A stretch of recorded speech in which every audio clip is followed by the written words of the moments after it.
इस दुनिया में कई अजीम शहंशाह और बादशाह आए और गए, लेकिन इनमें से एक जंगजू जिसे दुनिया 2000 साल बाद भी भुला नहीं पाई, जिसने अपनी सारी जिंदगी में एक भी जंग नहीं हारी। वो सिर्फ 32 साल जिया, लेकिन उसने दुनिया की सबसे बड़ी सल्तनत बना दी। जिस बच्चे के बारे में लोग कहा करते थे कि ये एक अच्छा सिपाही भी बनने के काबिल नहीं है, और फिर उसी बच्चे को दुनिया ने अलेक्जेंडर द ग्रेट का नाम दिया, जिसे हम सिकंदर आजम कहते हैं, जो यूनान के एक छोटे से कोने से उठा और एशिया, यूरोप और अफ्रीका तक अपनी सल्तनत फैला दी। जिसने ये ख्वाब देखा कि वो पूरी दुनिया को अपने झंडे थले लेके आएगा।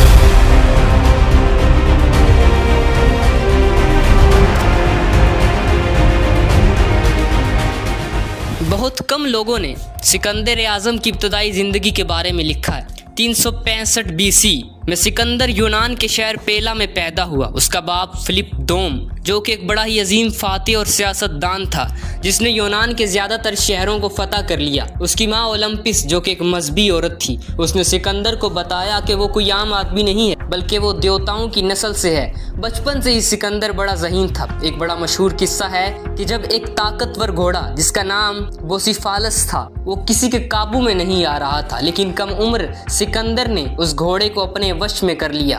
कहा जाता है कि यही घोड़ा मरते दम तक सिकंदर के साथ रहा। और अरिस्टोटल यानी अरस्तु, अपने ज़माने का सबसे बड़ा साइंटिस्ट और फलसफी, वो सिकंदर का उस्ताद था। सही मानों में उसी ने सिकंदर की तरबियत की थी। साल 336 BCE में सिकंदर के बाप को कत्ल कर दिया गया।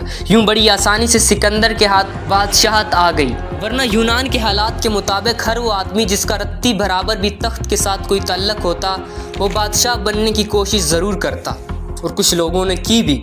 यूँ सिर्फ 20 साल की उम्र में राजा बना सिकंदर। लेकिन जिन लोगों ने ये सोचकर बगावत की कि ये बच्चा क्या ही कर लेगा उनके साथ, लेकिन सिकंदर ने बड़ी जहानत से सारी बगावतों को कुचल डाला। दुनिया को फतह करने का ख्वाब सिकंदर के बाप ने देखा था, लेकिन सिकंदर ने उसी ख्वाब को अपनी ज़िंदगी का मकसद बना लिया। उसने सबसे पहले रुख किया ईरान की तरफ। सिकंदर का बाप फिलिप चाहता था कि वो ईरानी सल्तनत को फतह करे, जो वो नहीं कर पाया। ईरान, जो उस वक्त दुनिया की सबसे ताकतवर तरीन सल्तनतों में से एक थी, यहाँ दरिया के उस पार ईरानी गवर्नर अपनी घुड़सवार फौज के साथ सिकंदर के मुकाबले के लिए तैयार खड़ा था। सिकंदर ने अपनी फौज को पानी में उतरने का हुक्म दिया। घोड़े फिसल रहे थे। सिकंदर सबसे आगे था और डटा हुआ था। एक वक्त पर उसका हेलमेट टूट गया, लेकिन मकदोनियों, जो कि सिकंदर की फौज थी, उन्होंने ईरानी सफ़ों पर इतना ज़बरदस्त हमला किया कि उनकी सफ़ें टूट गईं। ये सिकंदर की एशिया में पहली जीत थी। लेकिन इसी लम्हे ईरानी दुनिया को पता चला कि एक नया जंगजू आ रहा है, जिसका नाम है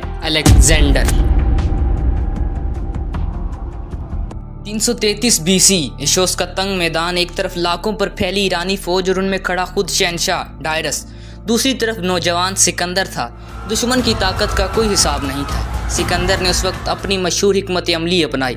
उसने अपनी फ़ौज को फैलाया दोनों तरफ, और दाएं जानब से अचानक एक धावा बोला। घोड़ों की टापें गूंजी, नेज़े आसमान को चीरते हुए आगे बढ़ने लगे। यूनानी सफ़ें ईरानी सफ़ों से टकरा गईं। मैदान में खून की नदियां बहने लगीं, लेकिन सिकंदर सीधा दुश्मन के दिल की तरफ लपका। ये वो लम्हा आया जब सिकंदर डायरस के बिल्कुल सामने था। बादशाह की रथ आंखों में खौफ साफ झलकने लगा। एक तरफ शहंशाह ईरान, दूसरी तरफ मकदोनिया का नौजवान शेर। लेकिन दारियुश के कदम लड़खड़ा गए। उसने अपने सिपाहियों को छोड़ा, रथ को मोड़ा और पीछे भाग निकला। सिकंदर ने सिर्फ एक जंग नहीं जीती थी, बल्कि उसने ईरान के गरूर को चीर के रख दिया था। लेकिन ये कहानी यहीं नहीं रुकी। आगे बढ़ते हुए सिकंदर की निगाहें जमी थी टायर पर। ये वो शहर जिसे नाकाबिले शिकस्त कहा जाता था। समंदर के बीच जजीरे पर बुलंद बाला दीवारों के साथ दुनिया का कोई भी बादशाह इसे छू न सका था। मगर सिकंदर जानता था कि कोई भी चीज़ नामुमकिन नहीं है। उसने समंदर के अंदर खुशी का रास्ता बनाया। दिन रात पत्थर और लकड़ियां डालकर एक पुल बना दिया। दुश्मन बार बार आग बरसाता रहा, लेकिन 7 महीने सिकंदर वहीं रहा। सिकंदर वहां से हटा नहीं, और इन 7 महीनों की मेहनत ने वो कर दिखाया जो तारीख में शायद कभी नहीं हुआ था। आखिरकार सिकंदर की फौज ने दीवारें तोड़ डाली, शहर जल उठा, हजारों मारे गए, हजारों गुलाम बना लिए गए। टायर की सरजमीन पर यह ऐलान हो चुका था कि अब दुनिया की ताकत का महवर बदल चुका है। लेकिन ये कहानी अभी खत्म नहीं हुई, क्योंकि ईरान का बादशाह, वही दारियुश जो एक बार भागा था, अभी वो जिंदा था, और किस्मत ने तय कर लिया कि इन दोनों का मुकाबला होना बाकी है। वो भी ऐसी सरजमीन पर जहां फैसला हमेशा के लिए होना था। ये वो दिन था जब दुनिया की सबसे दो बड़ी ताकतें आमने सामने थीं। एक तरफ दारियुश III, ईरान का अजीम बादशाह, वही जिसके पास लाखों की आर्मी थी, और दूसरी तरफ फिर से 31 साला नौजवान अलेक्जेंडर, जिसके पास बमुश्किल 40,000 सिपाही थे। भले ही 40,000 ज्यादा होते हैं, लेकिन ये ईरानी फौज के सामने कुछ भी नहीं था। डायरस ने अपनी फौज को एक बड़े मैदान में जमा किया ताकि उसके रथ और हाथी आसानी से दौड़ सकें।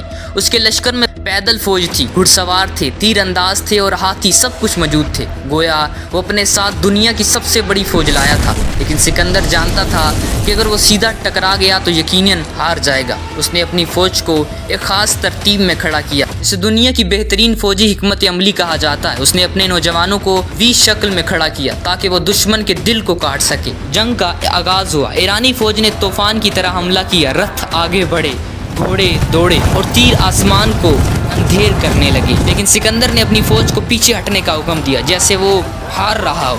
दरअसल ये एक चाल थी। ईरानी फौज आगे बढ़ी और ऐन उसी वक्त सिकंदर ने अपने घुड़सवारों को एक तरफ से दायरे की शक्ल में तेज रफ्तार में हमला करने का हुक्म दिया। अब मैदान पलट चुका था। सिकंदर बराह रास्त दारियुश की तरफ लपका। एक लम्हे के लिए ईरानी फौज में अफरा तफरी फैल गई।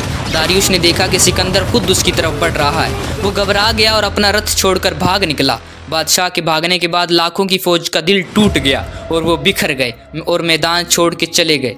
ये वो लम्हा था जब दुनिया बदल गई। गोगा मेला की फतह के बाद ईरानी सल्तनत जो सदियों से कायम थी, उस वक्त दुनिया की सबसे बड़ी ताकत समझी जाती थी, जमीन बोस हो गई। सिकंदर ने न सिर्फ ईरान को फतह किया बल्कि बाबल, सोसा जैसे अजीम शहरों पर भी कब्जा कर लिया। इस जंग की अहमियत सिर्फ ये नहीं थी कि एक नौजवान बादशाह ने लाखों की आर्मी को शिकस्त दे दी, बल्कि ये है कि उसने दुनिया के तवाज़न को बदल दिया। गोगा मेला के बाद कोई ताकत सिकंदर के सामने न ठहर सकी और न ठहर सकती थी। वो बाज़ाब्ता तौर पर दुनिया का नया ताकतवर हुक्मरान बन चुका था। सिकंदर का अरूज महज एक बादशाहत की तोसी नहीं थी, ये एक ऐसे ख्वाब की तकमील थी जिसने दुनिया की बुनियादें हिला के रख दी।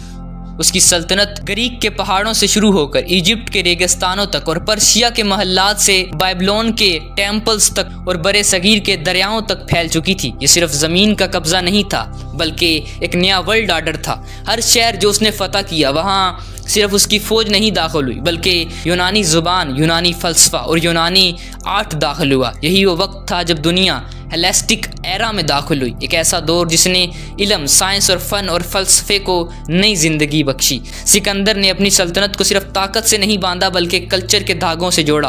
331 BC जब फ़ारस उसके कदमों में झुक चुका था, सिकंदर की निगाहें मज़ीद ईस्ट की तरफ बढ़ीं, क्योंकि वो जानता था कि दुनिया की असल दौलत और ताकत मशरक़ के खित्तों में पोशीदा है, यानी इंडियन सब कॉन्टिनेंट। यहाँ 326 BCE में उसका सामना एक अजीम किंग, जिसे द किंग पोरस कहा जाता है, उससे हुआ। ये जंग दरियाए जेहलम पर लड़ी गई थी। ये वो लम्हा था जब दो अजीम फातेह सामने थे। राजा पोरस कदावर, बहादुर और नाकाबिल शिकस्त माना जाता था। उसके पास हाथियों की फौज थी, जो सिकंदर के लिए एक नई चीज़ थी। ये जंग इतनी तवील और खून रेज थी कि हज़ारों सिपाही मारे गए, लेकिन कहा जाता है कि आखिरकार पोरस की इसमें शिकस्त हुई और सिकंदर ने उसे कैदी बनाकर पूछा, तुम्हारे साथ क्या किया जाए? तो पोरस ने जवाब दिया कि एक बादशाह जो दूसरे बादशाह के साथ करता है। तारीख में लिखा है कि सिकंदर को ये जवाब बड़ा पसंद आया और उसने पोरस को छोड़ दिया। इल्म की फतह के बाद सिकंदर का ख्वाब मजीद मशरक की तरफ बढ़ने का था। कहा जाता है कि वो दरियाए गंगा और उसके आगे के खित्तों को भी फतह करना चाहता था, लेकिन उसकी फौज थक चुकी थी और उसकी फौज ने आगे जाने से इनकार कर दिया और उसने अपनी फौज के आगे सर झुकाया और वापस चला गया। देखिए, अब यहाँ तारीख कहती है कि कैसे कोई बादशाह जो पूरी दुनिया को फतह करने का इरादा करके आया हो, एक ऐसे इलाके में जहाँ वो जंग जीतने के बावजूद वो वापस क्यों चला गया? क्या यहाँ वो किंग पोरस से हारा था? क्या किंग पोरस के ही जंग में वो मारा गया था? देखो, अब तारीख में हमें इसका कोई सबूत नहीं मिलता। वो कहते हैं ना कि तारीख अक्सर जीतने वाले लिखते हैं। लेकिन खैर, जो भी हो, सिकंदर ने बरे सगीर से वापसी के लिए दो रास्ते इख्तियार किए। एक रास्ता इंडस रिवर के जरिए बहरी जहाज़ों का था और दूसरा मकरान, जो आज का बलूचिस्तान है, उसका सहरा था। ये सहरा दुनिया के सख्त तरीन सहराओं में से एक है। आखिरकार वो बाइबलोन वापस पहुंचा। ये शहर उसकी सल्तनत का दिल था, लेकिन किस्मत को कुछ और ही मंजूर था। 323 BCE में सिर्फ 32 साल की उम्र में अलेक्जेंडर अचानक बीमार पड़ा और मर गया। कुछ कहते हैं कि उसे जहर दिया गया और कुछ कहते हैं मलेरिया या टाइफाइड का हमला हुआ था, लेकिन असल हकीकत आज भी राज है। सिकंदर की मौत के बाद उसकी सल्तनत टुकड़ों में बट गई, लेकिन उसका असर कभी खत्म नहीं हुआ। उसके जर्नैलों ने उसकी सल्तनत को आपस में बांट लिया और नए हुक्मरान बन गए। मिस्र में पिटालमी ने हुकूमत की, वहीं से वो सिलसिला शुरू हुआ जिसमें मशहूर क्लियोपेट्रा पैदा हुई। शाम और एशिया में सेलोकस ने अपनी सल्तनत कायम की, लेकिन सिकंदर की असल विरासत उसकी फौज या उसकी फतवात नहीं थी, बल्कि उसका कल्चरल रेवोल्यूशन था। जहाँ वो गया वहाँ यूनानी जुबान, आर्ट, फलसफा और साइंस फैल गई। इस मेलाप ने एक नई तहजीब को जन्म दिया। ये वही तहजीब थी जिसने बाद में रोमी सल्तनत को मुतासर किया और बलाखर पूरे यूरोप की फिक्री बुनियादें रखी। जो सिकंदर सिर्फ एक फाते नहीं था, बल्कि वो एक ऐसा इंसान बन गया जिसने दुनिया को एक ही झंडे तले लाने की कोशिश की। उसकी ज़िंदगी कम थी, लेकिन उसके ख्वाब और असरात लाफानी थे।